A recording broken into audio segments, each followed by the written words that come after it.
ભાવનગર 15 લોકસભા બેઠકના ભાજપના ઉમેદવાર નીમુબેન બામભણિયાના ચૂંટણી પ્રચારમાં આજે કેબિનેટ પાણી પુરવઠા મંત્રી કુંવરજી બાવળિયા આજે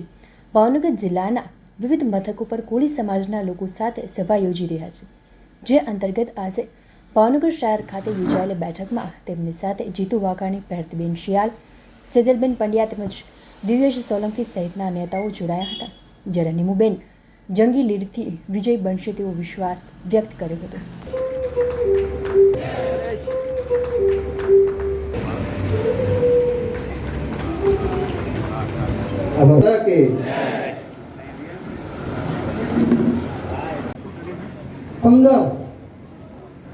लोकसभा तो भारत माता की तथा अपनी वच्चे उपस्थित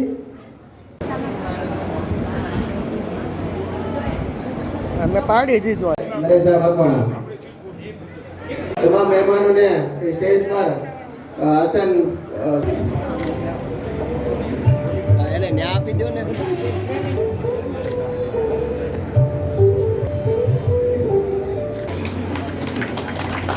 सचिन आ बाजू चलो भारत माता की अपनी वच्चे भारतीय जनता पार्टी ना माता की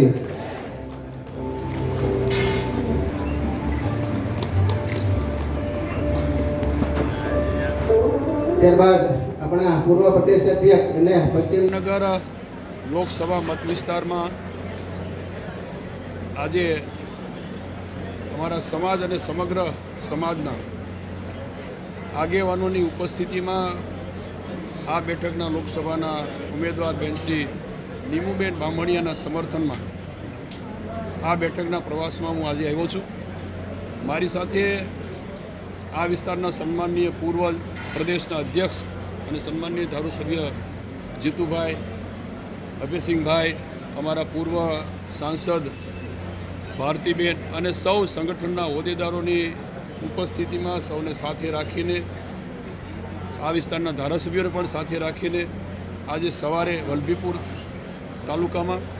સિહોર તાલુકામાં અને આજે અહીંયા ભાવનગર શહેરમાં આવ્યા છે. બપોર પછીના પાલીતાણા અને તળાજા વિસ્તારમાં પણ અમે અમારા સન્માનની ઉમેદવારની ઉપસ્થિતિમાં મિટિંગો કરવા જવાના છીએ. ખૂબ સારો માહોલ છે અને અમને આશા છે કે પ્રવાસ કર્યા પછી અમારો કોળી સમાજ તો સમગ્ર ભારતીય જનતા પક્ષ સાથે રહેશે, પણ અન્ય સમાજના લોકોનો પણ જે રીતે પ્રતિભાવ જોતા ખૂબ સારી બહુમતીથી બેન 5 થી 7 લાખની આસપાસના મતોની લીડથી જીતે એવું ખૂબ સુંદર વાતાવરણ છે. સામેનો જે ઉમેદવાર છે એ ઉમેદવારને જે તે વખતે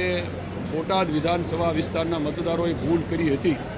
એવી ભૂલ હવે ક્યાંય આ વિસ્તારની અંદર અમારા સમાજના લોકો કરે એવું ક્યાંય જોવા મળ્યું નથી. અને સમાજના લોકો અને અન્ય સમાજના લોકો જે રીતે બોટાદની